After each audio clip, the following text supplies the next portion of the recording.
जी hello guys. काफ़ी दिनों बाद अब मैं भी बिज़ी था और मायूं भी बिज़ी था, तो थोड़ा टाइम नहीं मिला वीडियो बनाने का। थोड़ा सा आज बात करते हैं पीएसएल पे, जिस तरह के मैचेस हुए और स्पेशली जिस तरह का क्राउड आया। लाहौर और पिंडी में तो क्राउड काफ़ी आया, मगर कराची में जिस तरह क्राउड ने डिसपॉइंटेड किया कि जिस तरह का एक्चुअली जिस तरह की पहले पीएसएल चल रही थी, फॉरेनर प्लेयर आ रहे थे, अच्छी क्रिकेट देखने को मिल रही थी, वो क्रिकेट का वो मेयार इस दफ़ा नहीं रहा। क्योंकि इस दफ़ा जो प्लेयर्स आए हैं वो किसी कैटेगरी में नहीं आते, कोई अपनी कंट्री से रिप्रेजेंट नहीं कर रहा, कोई अच्छी लीग नहीं खेल रहा और कोई उनको खिला भी नहीं रहा सिवाय पीएसएल के। और वो क्या कहते हैं, चले हुए कारतूस आप कह सकते हैं कि वो आप प्लेयर खिला रहे हो और करंटली आप प्लेयर नहीं लेके आते, आपकी वो लीग का वो मेयार नहीं होता। और जिस तरह से इस साल आप देखें कि इन्होंने जिस तरह के प्लेयर लेके आए हैं, वो उनके क्रिकेटर्स को उनके नाम ही नहीं पता, स्पेशली जो कैरिबियन से बॉलर या बैट्समैन थे, एक दो के अलावा किसी को पता ही नहीं है कि वो कहाँ से आ रहे हैं। हाँ चलो, नया लड़का आपने लिया है तो मगर उसकी उसका एक नया इम्पैक्ट होना चाहिए था कि चलो अच्छा है, यंगस्टर लिया है तो वो अब आगे जाके अच्छे क्रिकेट खेलेगा, अपने कंट्री को रिप्रेजेंट करेगा। नो डाउट कि नए लड़कों को चांस मिलना चाहिए, मगर वो लड़के जो जिनका मैंने देखा उनमें कोई वो झलक नहीं थी, कुछ फड़क नहीं थी कि वो आगे अच्छी क्रिकेट के लिए कैपेबल हैं कि नहीं है। वो जो मेयार है पीएसएल का वो इस दफ़ा डाउन ही हुआ है एक्चुअली, ऊपर जाने की बजाय ना। जितने भी मैंने मैचेस देखे हैं, क्योंकि यूएसए में कम ही टाइम मिलता है मैचेस देखने का, क्योंकि टाइम डिफरेंस इतना होता है, तो जितने भी मैंने मैचेस देखे हैं, एक दो मैचेस के अलावा कोई ऐसा मैच नहीं नज़र आया कि जिसमें कोई अच्छी बैटिंग, अच्छी बॉलिंग नज़र आई हो। बॉलिंग के सर पे हमेशा जो T20 हो, टेस्ट क्रिकेट हो, वनडे क्रिकेट हो, मोस्ट ऑफ द टाइम आप बॉलिंग के सर के ऊपर मैचेस जीतते हो। डेप्थ ओवर में जाके आप बॉलिंग करते हो, जिस तरह स्पेशली पेशावर ज़ल्मी ने, जो नो डाउट उन्होंने टीम तो अच्छी बनाई थी, मगर उनमें कमियां जो रह गई थी वो बॉलिंग में काफ़ी कमियां रह गई हुई थी, क्योंकि उनकी बॉलिंग लाइनअप इतनी वो स्ट्रॉन्ग नहीं थी। कोई स्पेशल स्पिनर नहीं था, कोई स्पेशल फास्ट बॉलर नहीं था।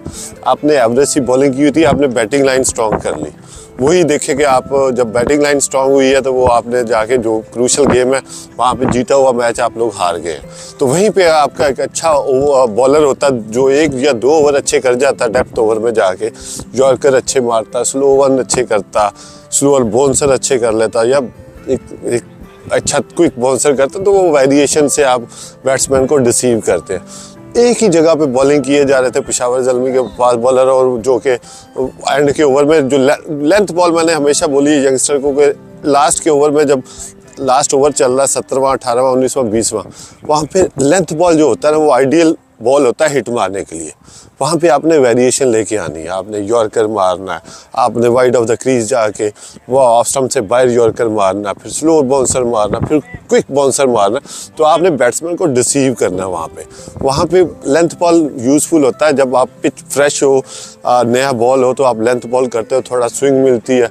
और आप देखिए, जितनी भी मैं यंगस्टर को बताता हूँ कि बचत आपकी स्विंग में ही है, चाहे कौन सी भी क्रिकेट खेल रहे हो, चाहे आप टेस्ट क्रिकेट, वनडे क्रिकेट, और स्पेशली अगर आपका नया बॉल स्विंग होता है ना, तो ऊपर से आपकी एक दो विकेटें अगर आप अगली टीम की उड़ा लेते हैं या गिरा लेते हैं, तो अगली टीम हमेशा अंडर प्रेशर आती है। अगर उन्होंने 225 T20 में 220 का टारगेट होता है तो 160 170 पे आ जाते हैं। ठीक है, तो अगर ऊपर से आप आउट नहीं करते, ऊपर से आप, क्योंकि T20 क्रिकेट अब बल्ला चल रहा होता है, बल्ले बहुत अच्छे आगे हुए हैं, आधी भी लगती है, बाउंड्री होती है, चौका या छिक्का हो जाता है। तो ये फास्ट बॉलर को वेरिएशन लानी पड़ेगी, अपनी बचत करवाने के लिए उसको स्विंग करना पड़ेगा। पहले 2-3 ओवर्स में आपने बॉल स्विंग कर दिया, एक दो विकेटें ऊपर से चली गई, तो अगली टीम ऑटोमेटिकली अंडर प्रेशर होती है। वो स्विंग नज़र ही नहीं आ रही और कोई कोशिश भी नहीं कर रहा, और जो कोचेस साथ में लगे हो वो उनको सिखा भी नहीं रहे कि आपकी बच्चा, हाँ 145 पे करके देख लिया ना आपने, तो आधी भी लगती है, चौका छिक्का हो जाता है। तो वो बचत यही है कि नया बॉल स्विंग होगा, ऊपर से आप एक दो विकेटें, जो जिस मैच में भी नया बॉल स्विंग हुआ है, आप देखिए फ्रेश पिच होता है, अर्ली ऑन अगर आपकी बॉलिंग होती है, तो पिंडी स्टेडियम में मैंने एक दो मैचेस देखे हैं जहाँ पे बॉल अच्छा स्विंग हुआ फास्ट बॉलर का, तो वहाँ पे आप देखें लो स्कोरिंग मैच चला गया कि अगली टीम को उन्होंने 200 भी नहीं करने दिया। तो ये छोटी छोटी चीज़ें होती हैं, ये फास्ट बॉलर को खुद सीखनी चाहिए, उनके ऊपर वर्कआउट करना चाहिए, जो कि कोचेस भी नहीं कर रहे। और क्रिकेट इतनी होगी हुई है कि फास्ट बॉलर को टाइम नहीं मिल रहा। जिनके पास टाइम है वो वर्कआउट क्यों नहीं कर रहे? क्योंकि वो हार्ड वर्क करेंगे तो वो एक दिन आपको पे ऑफ ज़रूर करेगा। थोड़ी सी बात करते हैं क्योंकि वर्ल्ड कप आ रहा है और almost half of the world cup जो है ना वो यूएसए में मैचेस होंगे और बाकी कैरिबियन में होगा।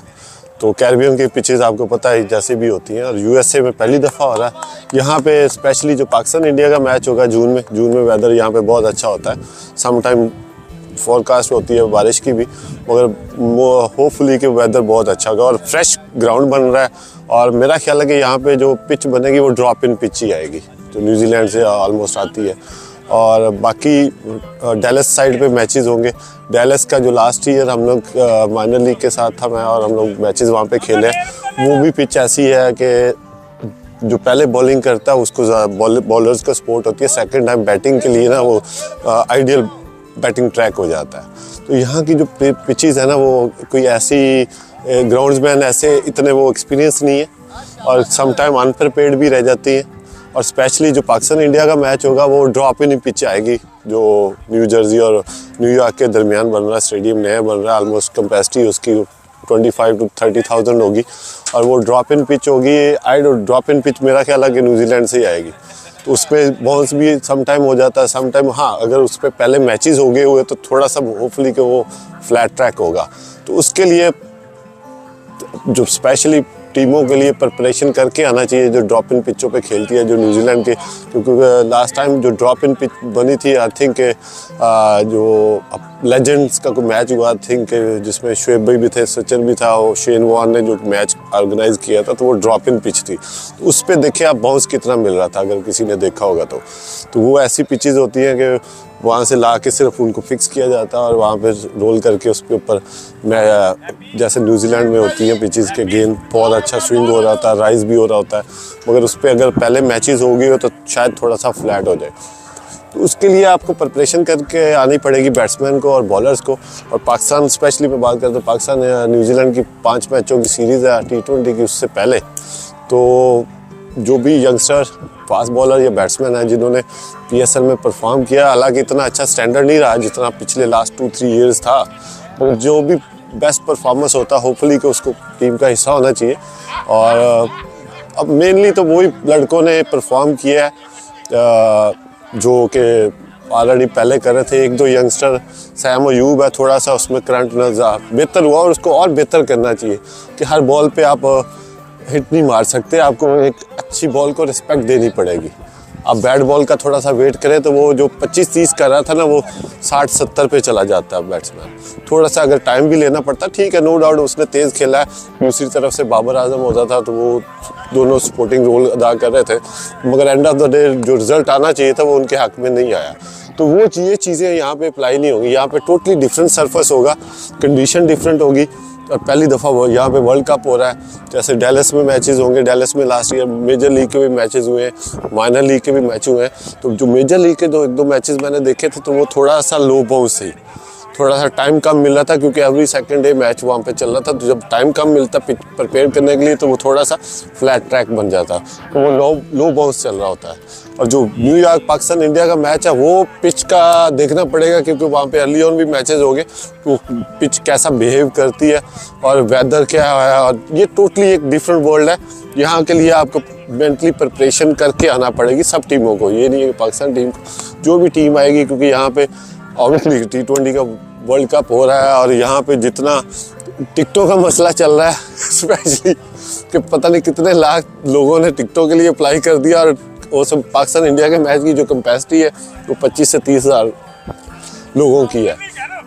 तो अभी तक मेरा नहीं ख्याल कि लोगों को जो भी मेरे से पूछ रहे होते हैं कि यार टिकटों का क्या करना, तो मैंने कहा मुझे क्या पता। अभी मेरा ख्याल है टिकटें ओपन 1 घंटे में ही सारी सोल्ड आउट हो गई थी मेरा ख्याल है, या उन्होंने आई डोंट नो कि यहाँ पे अभी तक कंफर्म नहीं है कि टिकटॉक का क्या मसला चल रहा, मगर यहाँ पे पहली दफ़ा वर्ल्ड कप हो रहा और यहाँ पे वर्ल्ड कप देखने का भी, और यहाँ पे जिस तरह की कंडीशन चल रही है, प्रिपरेशन चल रही है ग्राउंड्स की, क्योंकि LA साइड पे भी 1-2 ग्राउंडें नई बन रही हैं, तो ये नई ग्राउंडें बन रही है, नई पिचेस होंगी, नया सरफेस होगा और नई कंडीशन होगी, नया वेदर है, क्योंकि एशिया जो भी टीमें खेलती है वो उसी सर्कल में खेलती रही है, सब कॉन्टिनेंटल में, न्यूजीलैंड, ऑस्ट्रेलिया, श्रीलंका, इंग्लैंड में।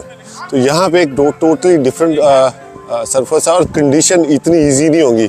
मैं फिर आप जो भी यंगस्टर या प्लेयर्स आ रहे हैं उनके लिए मैं आपको टिप बता दूं कि कंडीशन इजी नहीं है यहाँ पे रनजे करना।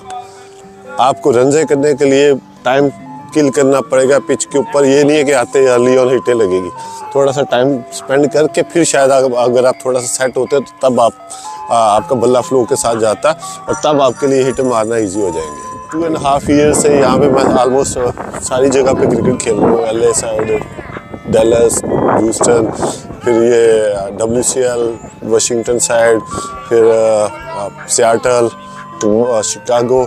तो यहाँ पे हर स्टेट हर डिफरेंट, क्योंकि यहाँ पे थोड़ा लॉन्ग डिस्टेंस है, यहाँ पे 4-5 घंटे की नॉर्मल फ़्लाइट होती है। यहाँ पे ये थोड़ी होता है कि 1 घंटे की फ़्लाइट पे दूसरी स्टेट आ जाती है। यहाँ पे ये होता है कि 6-6, 7-7 घंटे की भी फ़्लाइट्स है। तो यहाँ पे जिस तरह मैं पिछले 1-2 साल से जज किया, यहाँ पे कंडीशन इतनी ईजी नहीं है, ठीक है।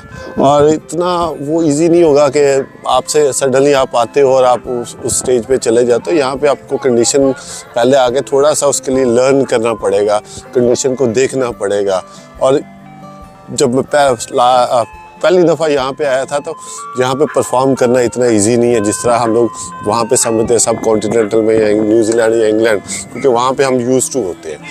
ये टोटली डिफरेंट सरफेस है, डिफरेंट कंडीशन होगी। यहाँ पे जिस तरह से मेरा लास्ट 2.5 ईयर्स का एक्सपीरियंस है, it's not easy condition to perform. आपको थोड़ा सा स्ट्रगल करनी पड़ेगी आके अर्ली ऑन। अगर आप पहले आके 15-20 दिन का अगर मैचेस खेलते हैं, यूज्ड टू होते हैं, तो ये काफ़ी फ़ायदेमंद हो सकता है प्लेयर्स के लिए, फास्ट बॉलर्स के लिए स्पेशली।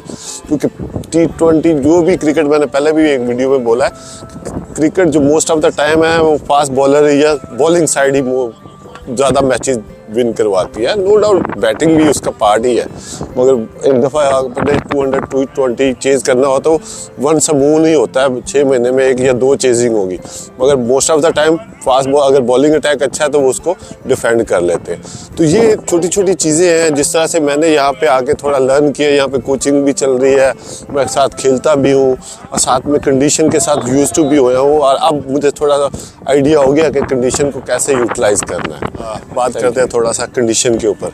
अभी देखिए, ये सडनली पहले हवा नहीं थी, इसी वीडियो में बनाते बनाते और देखिए विंड चलना शुरू हो गई है और अभी सूरज भी निकला है। वेदर देखिए किस साइड से हवा चल रही है और सडनली ये हवा बंद हो जाती है, कंडीशन चेंज हो जाती है। ये देखिए अभी सूरज था, अब बादल आ गए। तो ये कंडीशन के लिए यूज्ड टू होना। देखिए अभी देखिए पहले विंड ही नहीं था, अभी विंड भी शुरू हो गई है, तो देखिए अब बादल भी आ रहे हैं। तो ये मैं स्पेशली फास्ट बॉलर के लिए टिप दूंगा कि जो ही थोड़ा सा विंड चलती है, बादल आते हैं, गेंद स्विंग होना शुरू हो जाता है। और उसको स्विंग को कंट्रोल कैसे करना है, कहाँ से कितना स्विंग होना चाहिए, ये फास्ट बॉलर के बहुत ज़रूरी है कंडीशन के लिए यूज्ड टू होना। और अभी देखिए कि कितना अच्छा है। अभी फिर जी एक वीडियो के बनाते बनाते विद इन 4-5 मिनट्स में क्लाउड भी आया है, वेदर भी आया है, विंड भी चलना शुरू हो गया, आपको शोर भी नज़र आ रहा होगा। और पीछे आज ये हम लोग अभी मार्च चल रहा है, अभी आज पहला ही फ्रेंडली गेम था बच्चों का, तो मैंने भी कहा कि चलो आज हम वहीं भी अवेलेबल था, संडे था तो वेदर भी अच्छा लग रहा था। तो नाइस वेदर है मगर क्लाउडी भी है, बीच में सूरज भी निकल आता है, बीच में विंड चलने शुरू होती है, विंड कभी स्टॉप भी हो जाती है। तो ये कंडीशन के लिए आपको यूटिलाइज होना पड़ेगा। आप सडनली आके किसी और सब कॉन्टिनेंटल से या किसी और जगह से आके सडनली आप परफॉर्म नहीं कर सकते। टेक इट सम टाइम और इतना ईजी नहीं है स्पेशली फास्ट बॉलर के लिए। अबाउट द कंडीशन, ये कंडीशन के मुतालिक है कि हम लोग देखिए वीडियो बनाते बनाते होता ये है सडनली विंड अब इस तरफ से आ रही है, देखिए क्लाउडी हो गया और विदिन 1 और 2 ओवर्स के दरमियान विंड शायद उस साइड से आना शुरू हो जाए। यहाँ पे वेदर विंड का बहुत अमलो दखल होता है स्पेशली फास्ट बॉलर के लिए कि विंड सडनली चेंज हो जाती है। अभी इस तरफ से अभी बिल्कुल बंद होगी, आप देखें कि अभी शोर आ रहा था विंड का, अभी बिल्कुल बंद हो गई है। तो ये कंडीशन के लिए आपको यूज्ड टू होना पड़ेगा, आपको पता चलना चाहिए और इसके लिए आपको ऐसे बंदे हायर करना पड़ेगा यहाँ के लिए यूज्ड टू है, जिनको पता है कि कंडीशन किस वक्त चेंज हो जाएगी और जून में क्या होगा, जुलाई में क्या होगा, अगस्त में क्या होगा, फिर सितंबर दिसंबर में क्या होता है। तो क्रिकेट यहाँ पे ये देखिए अभी फिर विंड चलना शुरू हो गई है। अब पहले उधर से थी, इस साइड से आ जाती है और सडनली ये चेंज हो जाएगी। तो ये कंडीशन के लिए आपको यूज्ड टू होना पड़ेगा।